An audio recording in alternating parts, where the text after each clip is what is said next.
여러분, 이 안디옥을 출발한 바울이 왜 다시 똑같은 곳을 갑니까? 이번에는 거꾸로 가는데, 이 수리아 안디옥에서부터 해서 비시디 안디옥을 거쳐서 이번에는 에베소까지 왔습니다. 이고니온, 더베, 또 고향인 다소도 가장 먼저 들러서 육로를 통해서 이렇게 갔어요. 여러분, 바울이 1차 전도여행, 2차 전도여행, 3차 전도여행을 보면은 새로운 곳을 가기보다는 갔던 곳을 먼저 가는데, 그것은 이 사도 바울의 마음속에 있는 한 가지 질문을 꼭 확인하고 싶기 때문에 그렇습니다. 그것이 오늘 본문에도 이렇게 나와 있는데, 너희가 믿을 때에 성령을 받았느냐. 이것은 그 믿을 때 그 당시를 얘기하지만 지금도 성령을 계속 받고 있습니까? 이런 의미도 담고 있습니다. 그러니까 이 사도 바울은 누구를 만났든지 어떤 사람을 만났든지 특별히 그 사람이 복음을 믿는 사람이고 예수를 믿는 사람이라고 한다면 꼭 이렇게 물어보는 것입니다. 여러분, 성령 받았습니까? 그런데 이 성령을 받았습니까? 이 질문에는 두 가지가 있어요. 그래서 오늘 제가 그 두 가지를 나눠서 저도 한번 질문을 던져보고 여러분의 답도 들어보고 또 그 의미를 전하고자 합니다. 첫 번째는 뭐냐면, 여러분 구원 받았습니까? 하는 것입니다. 두 번째는 무엇입니까? 여러분 성령을 받았습니까? 성령 충만하십니까? 이런 의미입니다. 여러분, 저는 여러분에게 오늘 이렇게 물어보고 싶습니다. 여러분 구원 받았습니까? 어떤 교회 목사님이 은퇴를 하셨습니다. 젊은 부목사님이 후임으로 부임했습니다. 부임 신방을 했습니다. 부임 신방을 하니까 이제 교회 어르신들부터 장로님들부터 이렇게 신방을 했습니다. 장로님 집에 갔습니다. 가가지고 준비한 말씀을 전하고자 하는데 성령님께서 강하게 역사하시더래요. 그래서 이렇게 물어봤답니다. 성령의 인도를 따라서 물어봤답니다. 장로님 구원 받았습니까? 장로님 구원 받으셨습니까? 그러자 장로님께서 엉뚱한 말씀을 하시더래요. 제가 수석 장로입니다. 제가 이 교회 수석 장로입니다. 그랬더니 목사님이 그거 말고요, 장로님 구원 받았습니까? 그러자 그 장로님이 당황해 하시면서 다시 또 다른 말씀을 하시더래요. 제가 이게 이 교회 초창기 멤버이고 건축위원장이었습니다. 그렇게 본인의 지위를 말씀하고 있는데 그 옆에 계신 부인 권사님이 아멘 아멘 하면서 펑펑 우시더래요. 그 장로님 본래 성격이 좋으시고 돈 쓰기를 좋아하시고 인간관계를 잘하시고 또 여러 가지 면에서 성실하시고 아름다우셔서 그렇게 장로님이 되시고 수석 장로님이 되셨는데, 그런데 이 부인은 알고 있는 겁니다. 장로님께서 변한 것이 하나도 없어요.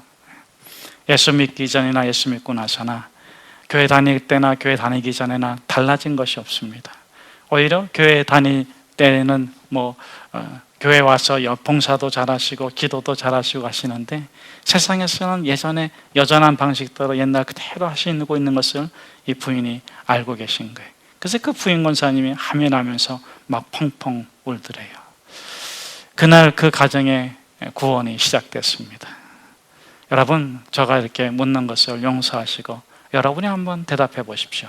여러분 구원 받으셨습니까? 구원 받았다 했을 적에는 우리가 이제 증거를 우리가 좀 정리를 하면 네 가지입니다. 첫째는 무엇이냐? 첫째는 내가 천국 가는구나. 내 신분이 바뀌었구나. 여러분, 오늘 당장 죽어도 천국 가시는 줄로 믿습니다. 여러분, 그 천국에 내가 들어가는구나 하는 그런 여러분의 마음에 패스포트가 있기를 축복합니다. 그런데 의외로 많은 사람들이 내가 오늘 죽으면 과연 천국 갈까? 그런 생각에 사로잡혀 있습니다.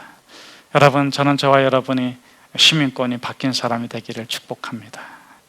두 번째는 무엇입니까? 두 번째는 위치가 바뀌었습니다. 이제 이전에는 어떤 사람이었습니까? 세상의 종이었고 육신의 종이었지만 이제 하나님의 친구가 되었습니다. 여러분, 하나님이 두려우십니까? 아니면 하나님이 사랑스럽게 느껴지십니까? 여러분의 마음속에 있는 모든 것들을 하나님께 얘기하고 싶습니까? 아니면 하나님한테 얘기하면 괜히 잔소리만 들으니까 탈 거 타야 되니까 그냥 알았다 그러고 타자 이렇게 됩니까? 여러분, 하나님이 두렵고 무섭다 그러면 과연 내가 구원받았는가 한 번 더 체크해 볼 필요가 있습니다. 세 번째는 무엇입니까? 내가 구원받았다. 그럼 본질이 바뀌었다. 여러분, 저와 여러분은 예수 그리스도를 믿기 전의 상태라면 어떤 상태입니까? 본질상 진노의 자녀입니다. 우리 속에 있는 죄가 무섭고, 우리 속에 있는 저주가 무섭고, 우리 속에 일어나는 일들이 무섭고 두렵고, 내가 이러다가 결국은 벌 받지, 그 생각에서 아직 벗어나지 못하고 여전히 그와 같은 생각을 갖고 있다면, 그렇다면 본질이 바뀐 것이 아닙니다. 구원이 이루어진 것이 아닙니다. 여러분, 우리는 이제 더 이상 저주, 악, 죽음, 그것과 상관없는 본질이 바뀐 사람인 것입니다. 그것이 바로 우리에게 이루어진 구원입니다. 네 번째는 무엇입니까? 법적 지위가 바뀌었습니다. 저는 저와 여러분이 하나님의 상속자가 된 줄로 믿습니다. 여러분, 하나님께서 여러분을 위해서 이루신 놀라운 일들, 이 세상에서 누리는 축복만이 아니라 영원한 세계 저 천국의 그 모든 하나님의 것을 아들로서, 딸로서, 하나님의 아들과 딸로서 유업으로 이어받는 그런 하나님의 자녀. 자, 그래서 다시 한번 돌아갑니다. 여러분, 구원 받으셨습니까? 여러분, 아직도 여러분이 구원받을까 말까, 복받을까 저주받을까 이런 것 때문에 여러분이 왔다 갔다 하십니까? 이제는 하나님은 어떻게 해서든지 나를 버리지 못하셔. 내가 정말 하나님을 기뻐하고 사랑하고 있어. 이것이 일치가 돼야 돼요. 영적인 자유함, 참된 영생의 기쁨 가운데 여러분이 거하시기를 주의 이름으로 축복합니다. 그런데 의외로 많은 사람들이 구원의 감격, 구원의 기쁨 없이 그저 교인으로서 생활하고 있는 경우가 허다히 많이 있습니다. 여러분, 예수 그리스도를 구주로 고백하는 것은 인간의 일입니까? 인간의 일이 아닙니까? 고린도전서 12장 3절 말씀에 보면 누구든지 성령으로 아니하고서는 예수 그리스도를 주라 시인할 수 있다 없다? 없다. 누구든지 성령이 아니하고서는 예수 그리스도를 구주로 시인할 수 없습니다. 누구든지 예수 그리스도를 구주로 고백하고 그 믿음으로 구원받은 사람은 성령이 임한 것입니다. 여기까지는 전적으로 수동태입니다. 성령님이 내게 임하시고 내가 구원받은 자인 것을 내가 고백하고 내가 구원받은 자로 살아가는 것은 전적으로 수동태입니다. 하나님에 의해서 이루어진 완전한 사건이고 축복입니다. 자, 그런데 그 다음부터 이 바울이 또 도전하는 게 있습니다. 너희가 믿을 때에 여러분이 성령으로 말미암아 구원을 받았습니다. 여러분들이 조금 전에 말씀드린 네 가지 것에 대한 확실한 확신이 계십니까? 여러분의 신분이 바뀌고 위치가 바뀌고 본질이 바뀌고 여러분의 법적 지위가 바뀐 것에 대한 분명한 믿음이 있습니까? 여러분이 그것을 자부심을 갖고 생활하십니까? 그렇다면 여러분들은 구원받은 사람입니다. 자, 그런데 오늘 본문에서도 왜 사도 바울이 자꾸 이렇게 물어보는 것입니까? 그것은 그 다음 것인데 여러분이 믿을 때 성령을 받았습니까? 왜 이렇게 물어봅니까? 자, 우리 한번 본문으로 다시 한번 돌아갑시다. 1절에서부터 우리 3절 말씀까지 같이 한번 함께 읽어보도록 하겠습니다. 아볼로가 고린도에 있을 때 바울이 윗지방으로 다녀 에베소에 와서 어떤 제자들을 만나 이르되 너희가 믿을 때 성령을 받았느냐? 이르되 아니라 우리는 성령이 계심도 듣지 못하였노라. 바울이 이르되 그러면 너희가 무슨 세례를 받았느냐? 대답하되 요한의 세례니라. 자, 이게 대단히 중요한 얘기입니다. 우리가 고린도전서 12장 3절의 말씀 따라서 누구든지 예수 그리스도를 구주로 고백하는 자는 성령으로 말미암은 것임을 우리가 알고 믿습니다. 또 그렇게 예수 그리스도를 구주로 고백합니다.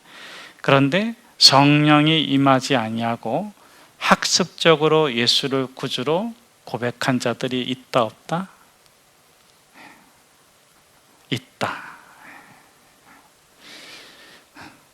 성령님이 개입하고 역사하지 않고 학습적으로, 지적으로 인위적인 관계 속에서 배우고 보고 듣고 본바를 따라서 예수 그리스도를 구주로 고백한 사람이 있다. 그 예로서 이 본문에서는 요한의 세례 이렇게 표현되어져 있어요. 자, 여러분 오늘날은 조금 경우는 다를 수 있지만 오늘 본문의 상황으로 돌아가면 이 본문에 보면 1절에 누가 나옵니까? 아볼로. 그 다음에 또 누가 나옵니까? 바울. 여러분 아볼로와 바울의 특징이 뭡니까? 학습으로 율법을 알고 학습으로 구원을 배운 사람이 이 아볼로이고 바울이에요. 지식적으로 혈통적으로 율법을 배우고 구원에 이르는 것을 확신하고 자신이 구원받았다고 주장했던 자가 바로 이 바울이고 바로 이 아볼로입니다.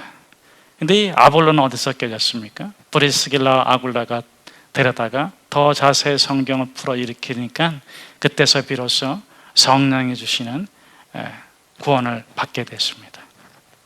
여러분 이 바울은 어디서 깨졌습니까? 이 바울은 다메섹 도상에서 깨졌습니다. 그때 성령이 그에게 임하고 그가 인간적으로 지적으로 학습적으로 이루려고 했던 인간의 노력을 통해서 이루려고 했던 그 모든 구원이 깨지고 성령님께서 그를 터치하시고 그가 새로운 존재로 거듭난 것입니다.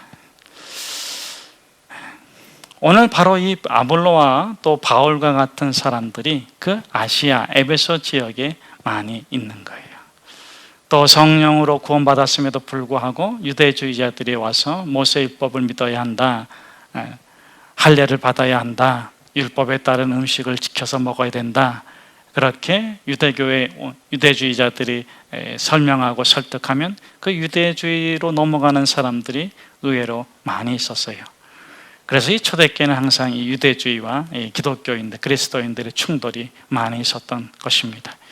브리스길라와 아굴라는 바로 그 일로 일어난 로마의 소유로 말미암아서 로마에서 쫓겨서 고린도에 온 사람들이 아니겠습니까?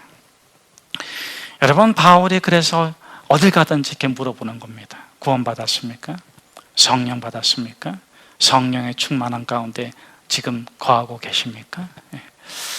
그렇지 않다면 어떻게 됩니까? 그렇지 않다면 다시 여러분 안에 있는 성령의 은혜를 불듯 일으키십시오.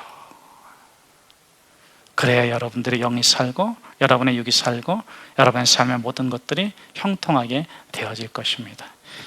이 사도 바울의 유일한 관심사는 무엇입니까? 당신이 구원받았습니까? 그 구원을 성령의 충만한 가운데 계속해서 누리고 계십니까? 자, 다시 한번 제가 여러분들에게 묻습니다. 여러분 구원받으셨습니까? 여러분의 성령 충만함 받으셨습니까? 여러분의 성령 충만함 가운데서 여러분의 구원의 삶을 계속해서 누려 살아갈 수 있기를 주의 이름으로 축복합니다. 여러분, 이 안타깝게도 이들이 뭐라고 얘기하냐면 우리는 요한의 세례를 받았다 이렇게 말합니다. 여러분 요한은 구약의 마지막 선지자입니다. 그가 뭐라고 했습니까? 오실 예수 그리스도를 지적해 줬어요. 그런데 그는 예수 그리스도가 아닙니다. 예수 그리스도께서 오셔서 구원의 복음을 완성하셨습니다. 자, 중요한 것은 무엇입니까? 이들은 요한의 세례를 받았지만 믿는 것은 요한이 아니라 예수를 믿고 있어요. 그런데 이들에게 성령의 세례가 임하지 않았다는 것입니다. 그럼 왜 이들에게는 예수의 세례가 임하지 않았는가? 성령의 세례가 임하지 않았는가? 첫째는 이들이 성령의 계심도 듣지 못했다. 이렇게 2절에서 이 사람들의 현주소를 분명하게 말해주고 있죠. 두 번째는 무엇입니까? 예수를 절반만 믿는 거예요. 여러분 십자가에서 죽으신 예수님만 믿지 않기를 바랍니다. 여러분 예수님께서는 십자가에 죽으셨을 뿐만 아니라 부활하셨습니다. 부활하신 예수님을 믿으시기를 주의 이름으로 축복합니다. 자, 그럼 부활하신 예수님을 믿는다는 것은 무엇인가? 내 죄가 사함을 받고 이제 내가 천국 가는 사람이 되었다. 거기까지 믿으면 절반만 믿는 거예요. 역시 부활하신 예수님을 믿지 않는 거예요. 여러분 부활하신 예수님께서 뭐라고 말씀하십니까? 요한복음 14장에 보면 이렇게 말씀하세요. 부활하신 예수님을 본 제자들이 예수님께서 그때는 요한복음 14장은 이제 부활하신 그 40일 동안의 기간은 아니지만 부활하신 상태를 가리켜서 이제 예견하고 나누는 대화인데, 부활하신 이후에 죽음 십자가에 부활하신 후에도 똑같은 상황이 펼쳐졌습니다만은 이렇게 묻잖아요. 떠나지 않고 우리 함께 계시면 더 좋지 않습니까? 요한복음 14장에서는 십자가에 죽지 마시고 죽고 부활하시고 그래서 다시 우리에게 돌아오지 마시고 우리와 그냥 함께 계시면 더 좋지 않겠습니까? 이렇게 말했을 적에 예수님께서 뭐라고 대답하십니까? 내가 어떻게 해야 하리라? 내가 가야 한다. 떠나야 한다. 내가 떠나야 누가 오신다? 성령님이 오신다. 자, 성령님이 오시면 무엇을 하신다고 말씀해 주세요? 알게 하시는 것과 누리게 하시는 것이 있는데, 성령님이 우리에게 오시면 8절 말씀에 이렇게 말씀하셨어요. 죄에 대해서, 의에 대해서, 심판에 대해서, 또 세상에 대해서 책망하시리라. 그래서 성령님이 오시면 세 가지를 끊임없이 우리로 하여금 기억나게 하고 그것을 우리가 이루며 살아가도록 하는데, 그게 뭐냐면 의가 무엇인지, 죄가 무엇인지, 심판이 무엇인지를 항상 우리에게 일깨워 주시고, 그 죄를 사함을 받고 의를 이루며 심판을 이긴 자로서 우리를 살아가게 하시는 것입니다. 저는 그 축복이 저와 여러분에게 이루어진 줄로 믿습니다. 자, 그런데 성령님께서 그렇게 우리에게 그와 같은 것을 해주세요. 이것을 가리켜서 조금 신학적인 용어로 내주하시는 성령의 역사다, 이렇게 말씀할 수도 있습니다. 자, 그런데 중요한 것은 뭐냐면, 여러분, 예수님께서 십자가에 죽으시고 부활하셔서 우리가 그걸 믿음으로 성령님께서 우리의 구원을 인쳐주셨어요.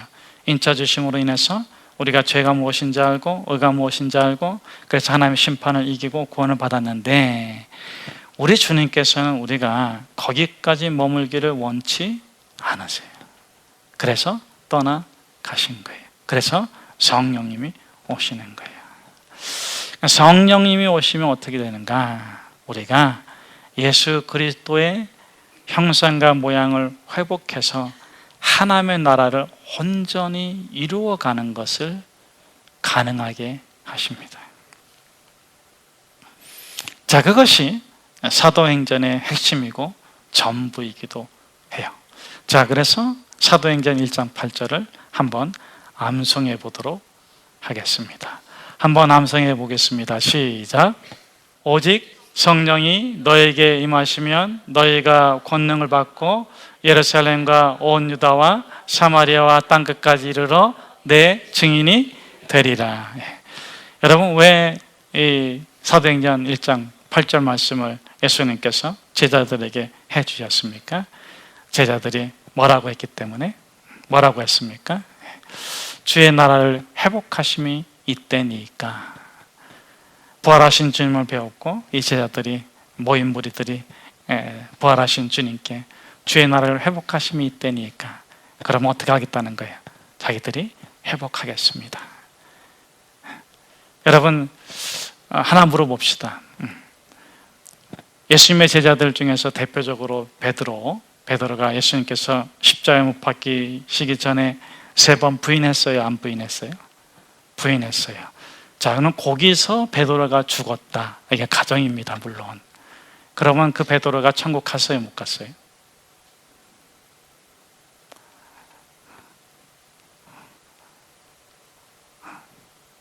어려운 답은 아니죠, 그렇죠? 어려운 답은 아니에요. 대단히 쉬운 답인데 여러분, 베드로는 천국 갔습니다.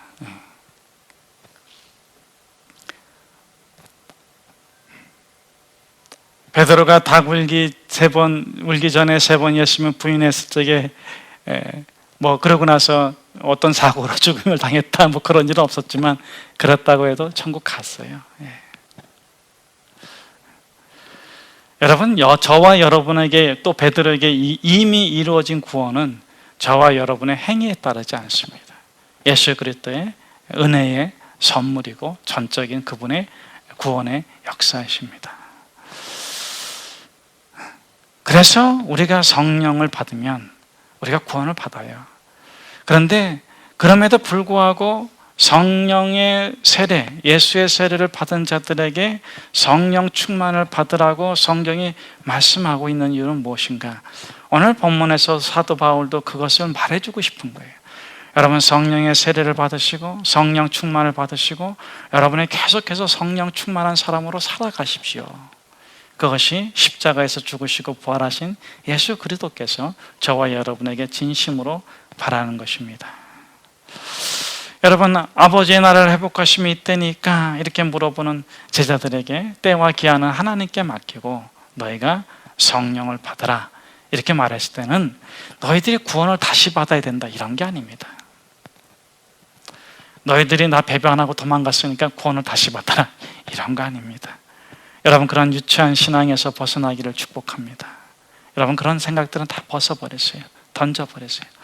그러면 왜 성령을 받으라고 했습니까? 성령이 너에게 성령의 충만을 받아라 이런 말씀인데, 성령의 권능을 받고 예수의 증인이 돼서 하나님의 나라의 소명을 감당하기 하라고 하시는 말씀이에요. 여러분, 저는 저와 여러분이 성령의 충만을 받으시기를 주의 이름으로 축복합니다. 여러분, 성령의 충만을 받으면 어떻게 됩니까? 여러분, 성령을 받지 못하면 되지 않는 게 두 가지가 있어요. 뭐가 안 되냐면 성경이 믿어지지가 않아요. 여러분, 성경이 잘 믿어지십니까?